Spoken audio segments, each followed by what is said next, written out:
Hello, everybody. Welcome here to the Wine with Jimmy channel, and thank you so much for clicking by. This is the second part in a six-part series on Australia for the WSET Level 3. Now, if you have a comment or question at any time, please do get in touch. If you have a question about the specific content or perhaps the theme, such as Australia, you have a comment to share your experience with Australian wine, perhaps you visited the region, please do get in touch. Make sure you click like and subscribe. Okay, so let's look at this series. It's video 2 in the series where we're talking about the major grape varieties of Australia. We'll start with the black grape varieties and then go on to the white grape varieties. This is the last of the 3 videos, video 1 and 2. Any videos after this, that's 3, 4, 5, and 6, including the very important short written questions at the end, they're only available to those of you who subscribe to my e-learning platform. That's over at www.winewithjimmy.com. A brilliant, resourceful portal that gives you lots of exclusive video content, very relevant, constantly updated, following very, very significantly the syllabus of the level 3, and then lots of things like multiple choice questions, short written questions, map questions, flashcards, you name it. It's a very, very useful resource. So let's talk about grape varieties here in Australia. And of course, the major black grape variety we are going to begin our quest on is Shiraz. Now, we know it's called Shiraz or Syrah. In Australia, it's very firmly called Shiraz. Okay, it's very, very typical. So Shiraz is the major grape variety grown for any colour, and it's grown widely in most wine regions. Now, hot regions such as the Hunter Valley in New South Wales, which is actually highlighted here on the map in green, these areas can produce rather full-bodied, intensely fruity Shiraz.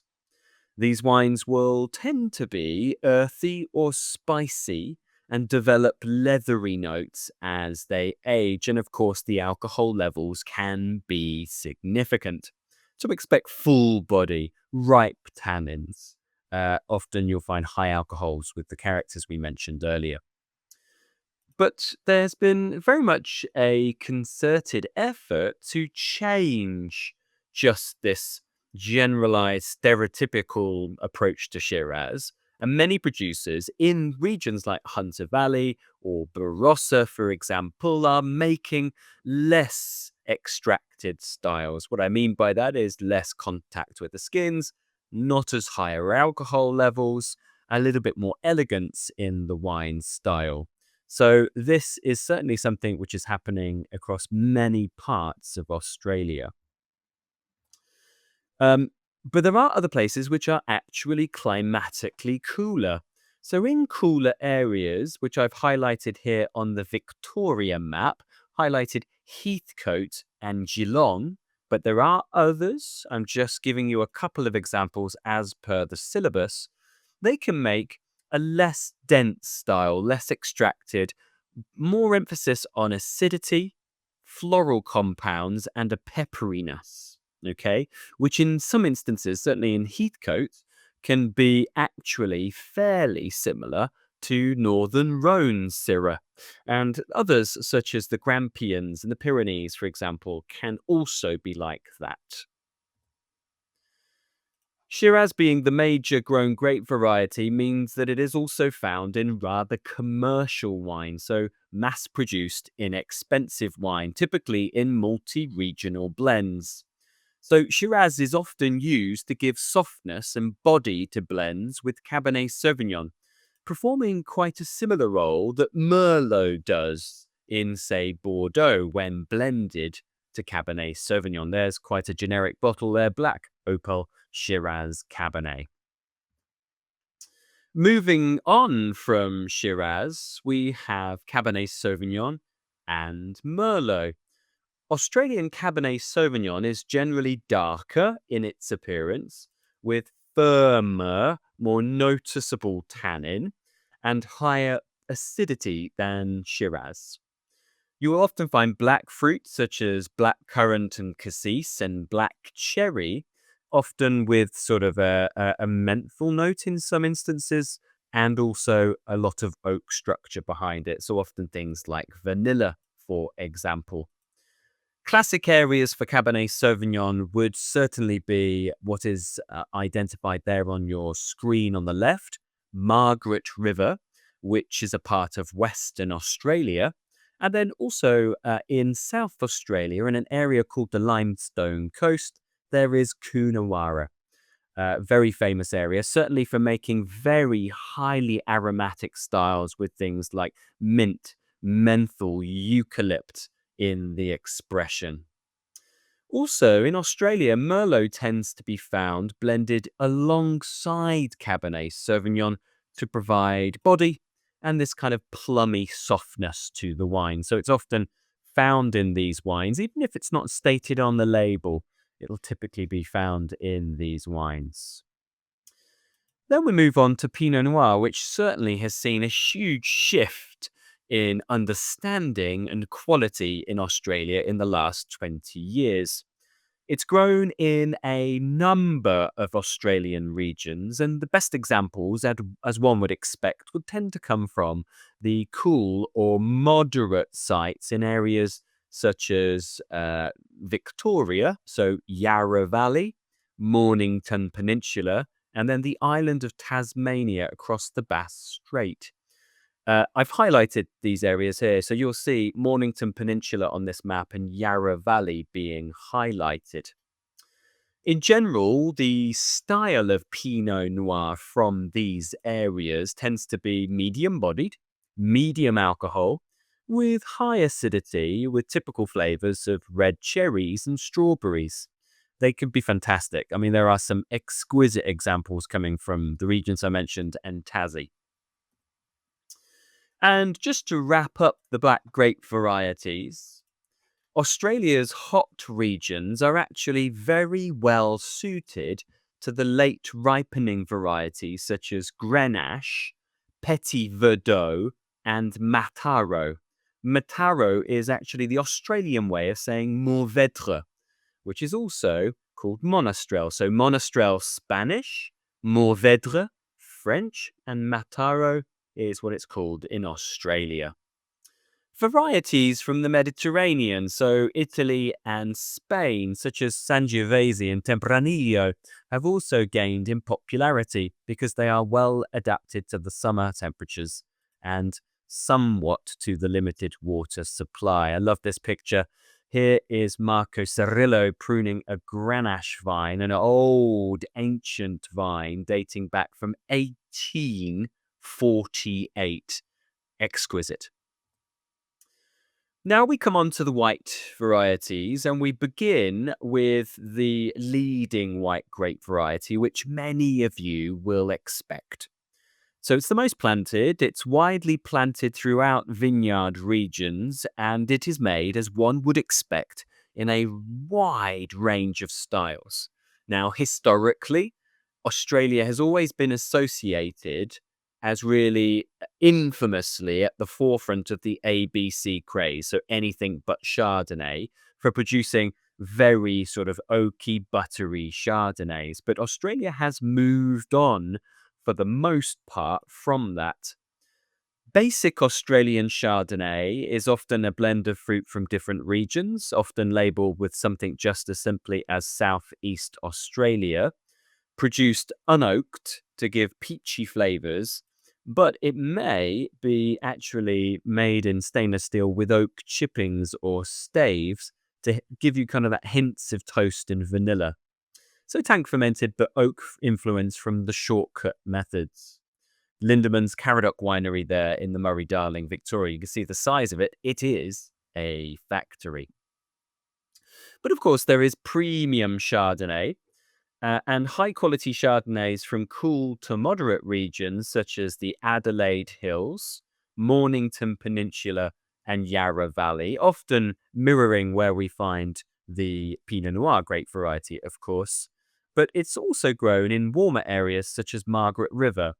you'll often find beautifully balanced wines with fresh, vibrant fruit complemented by subtle winemaking processes, being malolactic, being lees contact, or oak, for example. One of the most ground-breaking Chardonnays there, Shaw and Smith M3 Chardonnay from the Adelaide Hills. I mean, fantastic quality stuff, easily comparable to Premier Cru Chardonnay in Burgundy.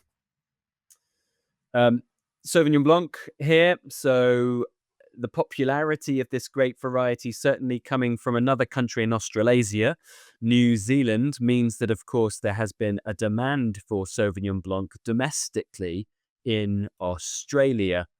The moderate climate area of the Adelaide Hills, which I've highlighted on the map on the right, and you've got Shaw and Smith again, another real sort of seminal example of Sauvignon Blanc. Reputation really as the benchmark of the variety in Australia. Passion fruit and high acidity is something you'll typically find in the wines here. Semillon. Now, whereas there's not much to learn about Sauvignon Blanc in terms of the syllabus for the level 3, Semillon, certainly there is a lot to talk about because of its uniqueness for Australia. There's no country apart from its home country of France that grows it, of course. And then the breadth of styles that one can find with Semillon. So Semillon is used to make distinctive wines here in Australia. The classic region is Hunter Valley. Here it is harvested early, and that's going to mean that the wine produced is low sugar, high acid, so dry, low alcohol with very high acids. Contact with oxygen is avoided with inert vessels and gases used to protect the juice and the wine. And the resultant wines are light in alcohol, almost neutral in flavor when they're first bottled, but yet they can develop exquisite characteristics of honey and toast with bottle age, nuttiness. These wines, certainly the absolutely pioneering example, Tyrrell's Vat 1 Semillon here, can easily age for 20 years or more. At Tyrrell's, you'll see the picture there actually, the 5-hectare short flat vineyard has a mosaic of vine ages with the oldest Semillon vines dating back to the 1920s. And I think that's actually a really key factor why the Semillon can be exquisitely high quality with bottle age coming from very old vine Semillon. There's other Semillon produced as well in the Barossa Valley over in South Australia. There's typically Semillon made in a fuller-bodied, softer style, less acids compared to Hunter. So you will find different styles, but there are early picked unoaked versions now increasingly being made, mirroring the pioneering style from the Hunter Valley that we discussed on the last slide. And Semillon is also blended. So in Western Australia, it's made into a much more herbaceous style, often with Sauvignon Blanc as a blending partner. You'll see the bottle of Vas Felix on the left there. But also Semillon is blended with the most popular white grape variety, Chardonnay, for southeastern Australian blends. So inexpensive, mass-produced. You'll see Jacobs Creek Semillon Chardonnay just there. And we finish on the Riesling, which is probably, for connoisseurs of Australia, one of the most exciting expressions of wine from Australia. It's made into a style which is rather unique to Australia. The wines typically have pronounced citrus fruits, really emphasizing lime and grapefruit, which is often far more than, say, from Alsace, Austria, or Germany. And in youth, that's very strong, but they develop rapidly, and that's quickly, into toast, honey, and nutty characteristics with petrol or oil or kerosene. Whereas these compounds will develop in an Austrian, German, or Alsatian Riesling with 10 or 15 years, it can happen within 5 years for Australian Riesling, which means that the development, it means it's really enjoyable because the complexity is there at an early age. Classic areas here are Eden and Clare Valley. I've given you, there is Mount Horrocks there, which is from the Clare. But also there are places in the Great Southern, like the Franklin Estate on your picture, Canberra, and also Tasmania that are producing interesting wines.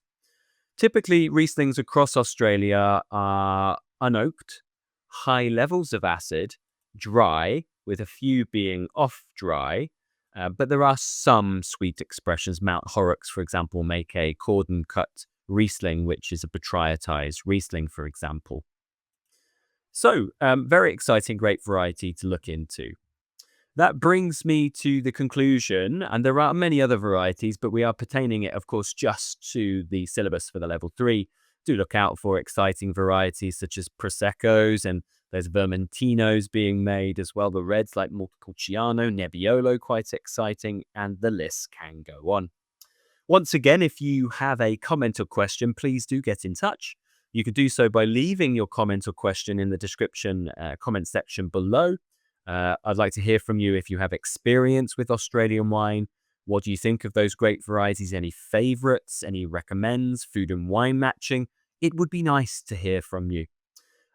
If you don't have the subscription already, if you want to watch videos 3 to 6, you'll need to go across to Wine with Jimmy and sign up to the e-learning platform for lots of exclusive video content. Until next time, I've been Jimmy Smith, and please, if you are in the United Kingdom, come and say hello for a class, a glass, or a bottle. I've been Jimmy. Thank you.